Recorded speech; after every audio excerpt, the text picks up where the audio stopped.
In the early 1980s, a mysterious and devastating illness began to surface. Doctors in Los Angeles and New York reported rare forms of pneumonia and cancer in young, otherwise healthy gay men. They called it GRID, gay-related immune deficiency. But this was just the beginning. Soon, cases appeared in hemophiliacs, blood transfusion recipients, and injection drug users. It became clear this wasn't confined to one group.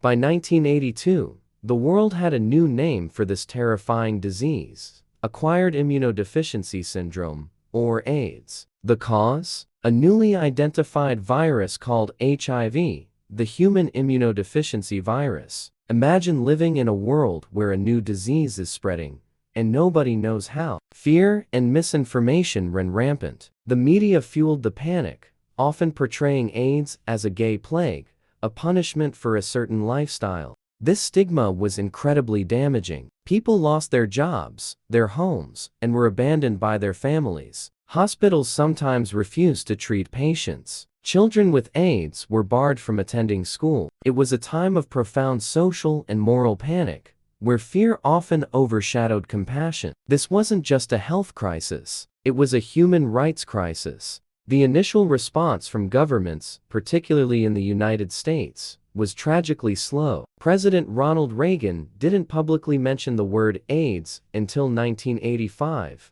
years after the epidemic had begun and thousands had already died. This silence from the top levels of power was seen as a profound betrayal. It sent a message that the lives being lost didn't matter. Funding for research was minimal, and public health education was almost non-existent. This inaction allowed the virus to spread unchecked, turning a public health issue into a full-blown catastrophe. But in the face of this silence and neglect, a powerful movement was born. The LGBTQ+ community, which was hit hardest, refused to be silent victims. They organized, they protested, they cared for their own. Groups like the Gay Men's Health Crisis in New York and the San Francisco AIDS Foundation were formed. They created hotlines, provided care for the sick, and fought to educate the public when no one else would. These were ordinary people, artists, writers, activists who became extraordinary leaders in a time of crisis. They showed the world the power of community in the face of unimaginable loss.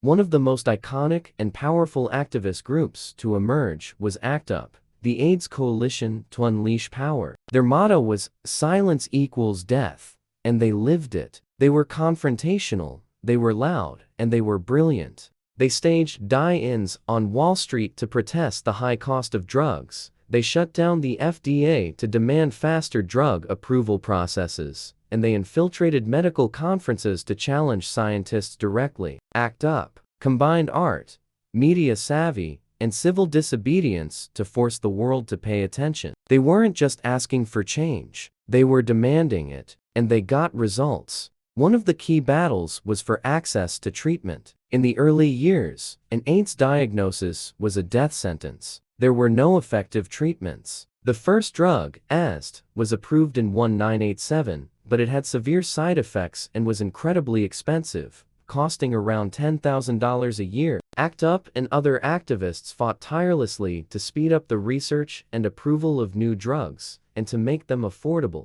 They educated themselves on the science, becoming patient experts who could argue with pharmaceutical executives and government officials on their own terms. Their activism fundamentally changed the way drugs are tested and approved in the United States. Art became a vital weapon in this fight. The NAMES Project AIDS Memorial Quilt is one of the most powerful examples. Started in 1987, it was a way to remember and celebrate the lives of those lost to AIDS. Each panel was created by loved ones, a deeply personal tribute. When displayed on the National Mall in Washington, D.C., the quilt covered a vast area, a stunning visual representation of the human toll of the epidemic. It forced people to see the individuals behind the statistics. Theater also played a huge role, with plays like The Normal Heart and Angels in America bringing the emotional and political reality of the crisis to mainstream audiences. The cultural impact of the AIDS crisis was immense. We lost a generation of artists,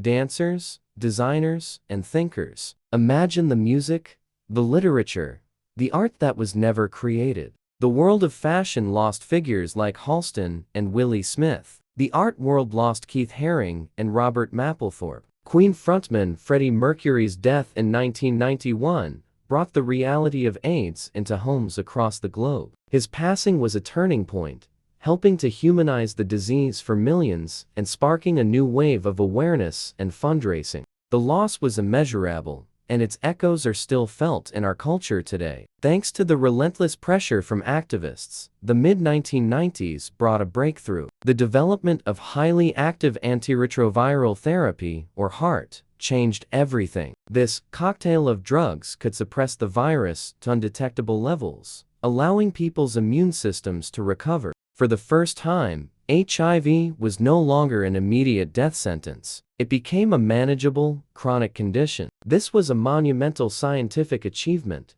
a direct result of the activism that demanded faster, better research. It was a moment of hope after more than a decade of devastation. Today, the fight against HIV and AIDS continues. While we have incredibly effective treatments and prevention methods like PrEP, the crisis is far from over. Globally, millions of people are still living with HIV, and many lack access to the care they need. The stigma that was so prevalent in the 1980s still exists, preventing people from getting tested and seeking treatment. The lessons of the 1980s are more relevant than ever. We learned that silence truly does equal death. We learned that community and activism can change the world. And we learned that healthcare is a fundamental human right. The legacy of those who fought and those we lost is a call to action that we must continue to answer. Thank you for watching. If you found this video informative, please give it a like and subscribe for more stories that matter. Let's keep the conversation going in the comments below.